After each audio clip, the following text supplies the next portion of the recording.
우리가 신앙생활을 하면서 하지 말아야 될 것 하나가 있습니다. 그것은 이 정도 되면 나를 구원하시는데 조금은 도움이 되었겠지라는 생각입니다.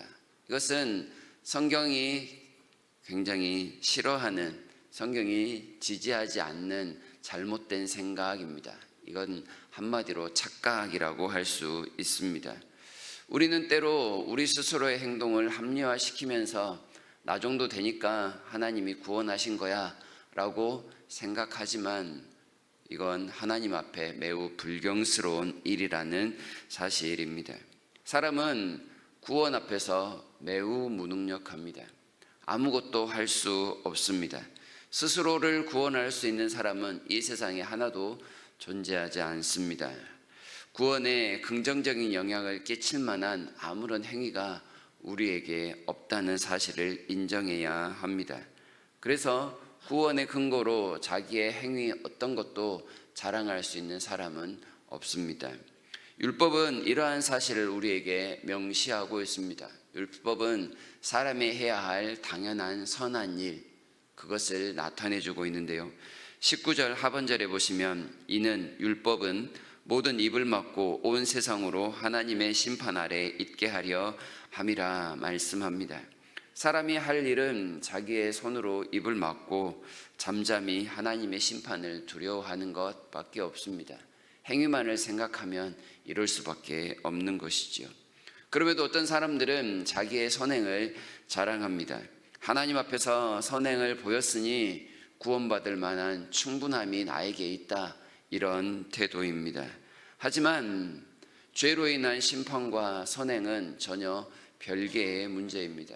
선행은 사람 앞에 행하는 것이지만 죄로 인한 심판은 하나님께서 주시는 것입니다. 사람에게 아무리 잘한다 한들 죄는 하나님께 짓는 것이기 때문에 선행으로 인해서 죄값을 갚을 수가 없다는 것입니다. 선행이 아무리 많다라고 한들 우리의 죄를 덮을 수 있는 그런 효과를 가지고 있지 못한 것입니다. 선행은 그 순간 죄를 짓지 아니하고 사람이 행해야 할 바른 일, 곧 선을 행한 것밖에 되지 않습니다.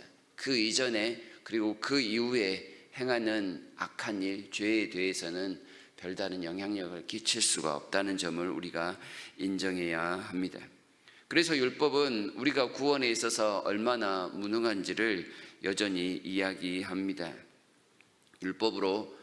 율법을 100% 지킬 수 있는 사람이 없기 때문인데요.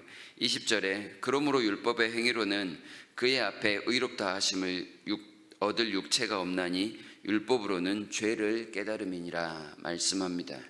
율법은 우리가 어떻게 살아야 선한지를 알려준다 하였습니다. 그러나 그 율법을 다 행할 수 있는 사람이 없습니다. 그러니 우리는 율법 앞에서 의로운 것이 아니라 악하고 죄인일 뿐임을 드러내는 것입니다. 우리의 죄를 지적하는 율법 때문에 우리는 스스로 구원받지 못함을 확인하게 됩니다. 이런 모습은 유대인이나 이방인이나 차이가 없습니다. 율법을 가진 유대인이나 율법 없이 아무렇게나 살았던 이방인이나 스스로 구원할 사람은 아무도 없습니다. 하나님 앞과 사람 앞에서 스스로는 한 점 부끄럼 없이 깨끗한 양심을 가지고 살았다 하더라도 그것이 하나님 보시기에 구원받을 만한 충분한 조건이 될 수 없다. 성경은 이렇게 말씀하고 있습니다. 이 사실이 어쩌면 우리로 하여금 비참하게 만드는 것이지만 율법은 그렇습니다. 우리를 더욱더 비참하게 만듭니다. 그리고 우리 스스로는 구원이 불가능하구나라는 것을 철저하게 깨닫게 만듭니다. 이처럼 율법은 사람으로 하여금 혼자 구원받을 수 없다는 것을 분명히 한 다음에 그러면 우리가 누구에게 어떻게 구원을 받을 수 있는가? 그리하여 하나님께 시선을 돌리게 합니다. 마태복음 10장 26절에서 사람으로는 할 수 없으나 하나님으로는 다 할 수 있다라고 구원에 대해서 자신 있게 말씀하십니다. 사람은 철저히 불가능하지만 하나님은 창조주의 권능을 나타내시며 이 구원마저도 가능케 하신다라고 이야기합니다. 낙타가 바늘기로 들어가는 것처럼 너무나도 불가능한 일이지만 하나님이 함께 하시면 이 구원을 거뜬히 해내신다라고 우리에게 가르쳐 주십니다.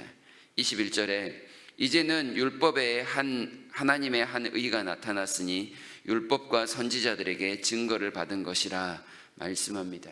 이 말씀 제일 앞부분에는 그러나라는 접속사를 넣으면 훨씬 의미가 분명해집니다. 그 앞에까지는 우리의 행위로서는 율법 구원받을 수 있는 사람이 하나도 없습니다. 율법 때문입니다. 그러나 이제는 율법에 한 의가 나타났으니 율법과 선지자들에게 증거를 받은 하나님의 방식, 하나님의 구원이 나타났습니다 라고 우리에게 가르쳐 줍니다. 유대인이나 이방인에게 전혀 불가능했던 구원이 하나님께로부터 우리에게 주어졌습니다 라고 말씀합니다. 이미 구약에서 율법과 선지자들을 통하여 증언하고 약속하신 하나님의 방식입니다. 그 내용을 22절에서 설명을 합니다. 곧 예수 그리스도를 믿음으로 말미암아 모든 믿는 자에게 미치는 하나님의 의인이 차별이 없느니라. 예수 그리스도를 믿는 믿음, 모든 자에게 차별 없게 베풀어 주시는 하나님의 구원의 은혜, 이것만이 우리가 구원받을 수 있는 유일한 도구가 됩니다.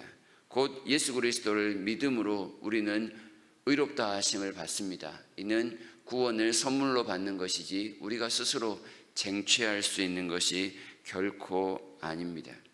23절과 24절에서 이 내용을 한 번 더 정리를 합니다. 모든 사람이 죄를 범하였음에 하나님의 영광에 이르지 못하더니 모든 사람은 하나님 앞에 죄인일 뿐입니다. 결코 하나님의 구원의 영광에 이를 수 있는 사람은 단언컨대 한 사람도 없습니다. 그러나 24절에서 하나님은 율법이 아닌 우리에게 자비를 베푸십니다. 그리스도 예수 안에 있는 성령으로 말미암아 하나님의 은혜로 값없이 의롭다 하심을 얻는 자 되었다라고 말입니다.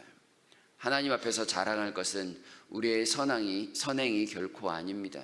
하나님께서 우리를 불쌍히 여기셔서 나타내어 주신 예수 그리스도, 그분만이 우리의 유일한 자랑거리가 됩니다.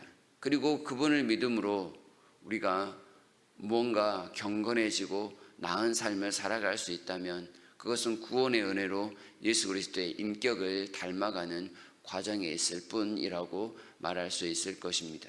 이건 역시도 예수 그리스도께서 우리 안에 행하신 일이기에 우리의 자랑거리가 아닌 하나님께서 변화시키심을 자랑하는 우리의 모습이 되어야 할 것입니다.